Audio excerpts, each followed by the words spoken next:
దేవునికి స్తోత్రం, దేవుని మహిమ కలుగాక. మరొక రోజు దేవుడు గొప్ప అవకాశాన్ని మనకి ఇచ్చాడు. ఒక వాక్యం చదువుకుందాం. 32వ కీర్తన 10వ అధ్యాయము చదవమ్మా. 32వ కీర్తన. యెహోవాయందు నమ్మిక కలిగి కృప ఆవరించునందు నీతిమంతులారా యెహోవాను బట్టి సంతోషించుడి, ఉల్లాసించుడి. వ్యర్థం హృదయములారా మీ యందు ఆనందముగా చేయుడి.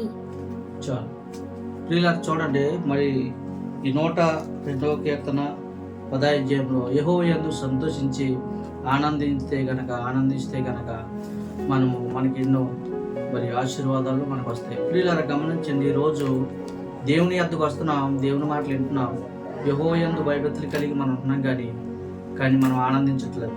చాలామంది ఆ విధంగా ఉంటారు, యెహోవాయందు భయభక్తులు కలిగి ఉంటారు. మరి దేవునిలో ఆనందించాలంటే, దేవునిలో భయభక్తులు కలిగి ఉండాలంటే మరి ఈ విధంగా రాయబడి ఉంది. ప్రియులారా, గమనించండి, యెహోవాయందు ఆనందించాలి. మనం యెహోవాయందు ఎప్పుడు ఆనందించాలి, ఎప్పుడు మనం కీర్తించాలి అనేది ఒకసారి మీకు ఒక చిన్న మాట మీకు చెప్తాను. ఎందుకంటే ఎవరికైనా కొన్ని బాధలు వచ్చినాయి అనుకో, ఎవరికైనా కొన్ని ఇబ్బందులు అయినాయి అనుకో, ఆ ఇబ్బందుల కోసం దేవుని విడిచిపెట్టేస్తారు. ప్రియులను గమనించండి, అలాగ మనం ఇప్పుడు కూడా ఇబ్బందులు వచ్చినప్పుడు కూడా, బాధలు వచ్చినప్పుడు కూడా, శ్రమలు వచ్చినప్పుడు కూడా దేవుణ్ణి ఎప్పుడు మనం విడిచిపెట్టకూడదు. ప్రియులను గమనించండి, ఈరోజు మనం ఈ వాక్యాన్ని చదువుకుంటున్నాం. ఆ విధంగా మనం ఎప్పుడైతే ఆ విధంగా మనం ఉన్నామో అప్పుడు దేవుడు మన పట్ల ఎన్నో అద్భుతమైన కార్యాలు చేస్తాడు.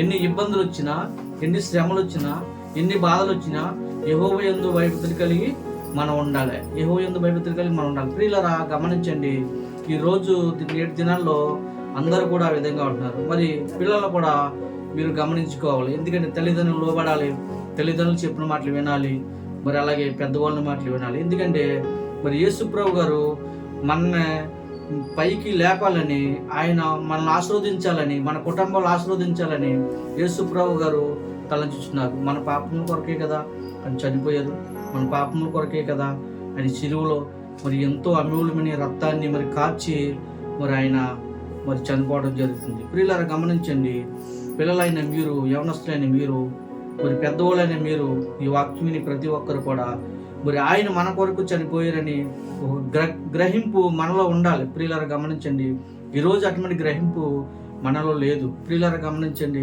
ఈరోజు మరి కీర్తనాకారుడు మాట్లాడాడు. ఎందుకంటే యెహోవాయందు మన భయభక్తులు కలిగి ఉండాలి.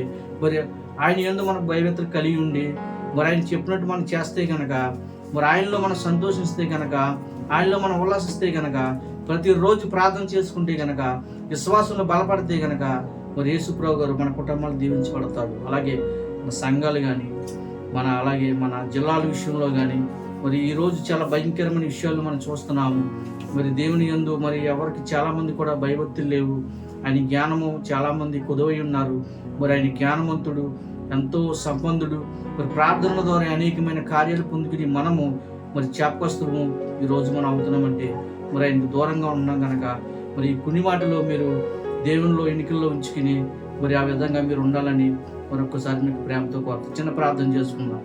మహాపరిశుద్ధుడ, ప్రేమ గల తండ్రి, దయగల దేవ, మీ ఉన్నతమైన నామాన్ని బట్టి వందనాలు, స్తోత్రాలు. కొన్ని మాటలు నాయన బిడ్డలు చెప్పడానికి గొప్ప అవకాశం నాకు ఇచ్చారు. ఆ విధంగా నాయన మిమ్మల్ని ప్రీతించుకునే కానీ కాదు ప్రభావ, మిమ్మల్ని కానీ మీ విషయంలో కానీ మేము ప్రార్థించుకునే కాదు కానీ మేము విశ్వాసంలో బలపడటం కాదు కానీ ప్రభావ, శ్రమలు వచ్చినప్పుడు కూడా ఆ శ్రమలను మేము అనుభవించాలి ప్రభావ, బాధలు మేము అనుభవించాలి ప్రభావ. మా బట్టి నాయన మీరు ఎంతో ఎన్నో గాయాలు పొందారు నాయన, ఈ శిలువులో నాయన వేలాడేరు ప్రభావ, అమూల్యమైన రక్తము కార్చారు నాయన, మా పాపములు పోవడానికి ప్రభావ మీరు నన్ను చనిపోయారు తండ్రి. అందుబట్టి మీకు వందనాలు, స్తోత్రాలు.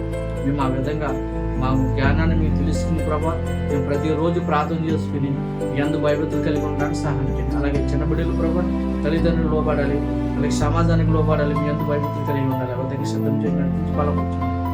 యేసు పరిశుద్ధమైన నామములో అడుగుచున్నాం తండ్రి.